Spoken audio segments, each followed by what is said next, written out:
నమస్తే, welcome to new TV Telugu. Delhi liquor scam కేసుకు సంబంధించి కవిత వ్యవహారంలో ఎలాంటి పరిణామాలు చోటు చేసుకున్నాయో మనం వరుసగా చూస్తూ వచ్చాం. అయితే తాజాగా ఎన్ఫోర్స్మెంట్ డైరెక్టరేట్ ఈడీ కోర్టులో 200 పేజీల అనుబంధంగా ఒక షార్ట్ షీట్ దాఖలు చేసింది. ఇప్పటికే దానికి సంబంధించి ఒక షార్ట్ షీట్ దాఖలు చేసింది. ఇది అనుబంధం. దీనిలో చాలా ఆసక్తికరమైనటువంటి అంశాలను ప్రస్తావించారు, పేర్కొన్నారు.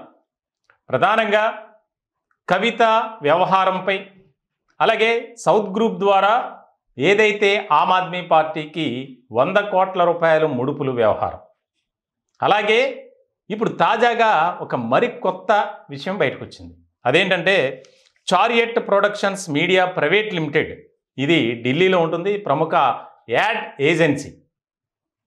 దీని ద్వారా అంటే ఈ యొక్క కంపెనీ ఏదైతే ఉందో, కంపెనీ ప్రతినిధి, ముఖ్యంగా యజమాని ఉన్నారు, ఆయన రాజేష్ జోషి, ఈయన ఇప్పటికే అరెస్ట్ అయి ఉన్నారు.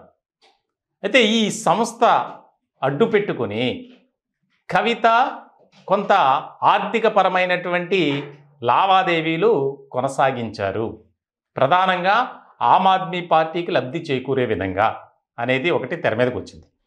ఇప్పటికే ఈ యొక్క ఏదైతే chariot productions media private limited సంస్థ ఉందో, ఆ సంస్థలో ఉద్యోగులు దామోదర్ శర్మ, ప్రిన్స్ కుమార్, చరణ్ ప్రీత్ సింగ్, అలాగే అరవింద్ సింగ్, ఈ నలుగురు కూడా చాలా కీలకంగా వ్యవహరించారు.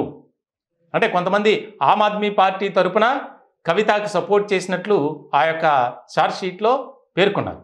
ఇప్పుడు తాజాగా ఈ నలుగురు పాత్ర కూడా ఉంది కాబట్టి వీరిని విచారించాలి. అంటే ఈ హవాలా రూపంలో డబ్బు రవాణా జరిగింది, ఈ నలుగురు ఉద్యోగులు ఉపయోగపడ్డారు, వారిని ఉపయోగించుకున్నారు అనేది ఇప్పుడు ఈడీ ఆరోపిస్తున్నటువంటి అంశం. తాజాగా ఢిల్లీ హైకోర్టులో కవిత బెయిల్ పిటిషన్పై వాదనలు జరిగాయి. దానికి సంబంధించి సోమవారానికి వాయిదా వేశారు. ఇలాంటి సందర్భంలో బెయిల్ కోసం విశ్వ ప్రయత్నాలు చేస్తున్నారు కవిత తరపు న్యాయవాది.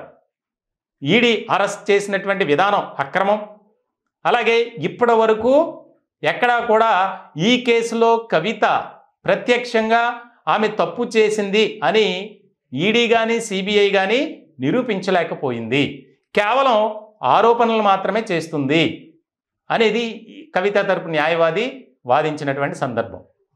ఇలాంటి క్రమంలో ఏదైతే తాజాగా 200 పేజీల షార్ట్షీట్ దాఖలు చేశారో, ఆ దాఖలు చేసినటువంటి అంశానికి సంబంధించి కోర్టు చాలా సీరియస్గా పరిగణలోకి తీసుకుంది.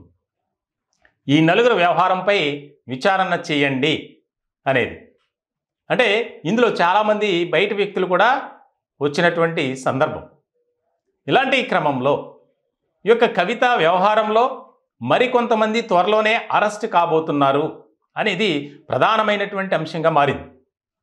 వీటన్నిటినీ పొందుపరుస్తూ పేర్కొంటూ కవితకు ఇలాంటి సందర్భంలో బెయిల్ ఇస్తే సాక్షులను ప్రభావితం చేస్తారు, ఆధారాలను లేకుండా ధ్వంసం చేస్తారు అనేది ప్రధానమైనటువంటి డిమాండ్గా, ఆరోపణగా ఈడీ కానీ సిబిఐ తరపు న్యాయవాదులు వాదిస్తున్నారు.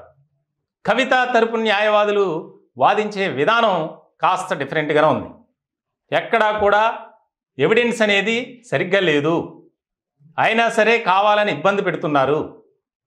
ఒక పొలిటికల్ లీడర్ మహిళగా ఉన్నటువంటి కవితను కావాలని ఉద్దేశపూర్వకంగానే ఇబ్బందులకు గురి చేస్తున్నారు.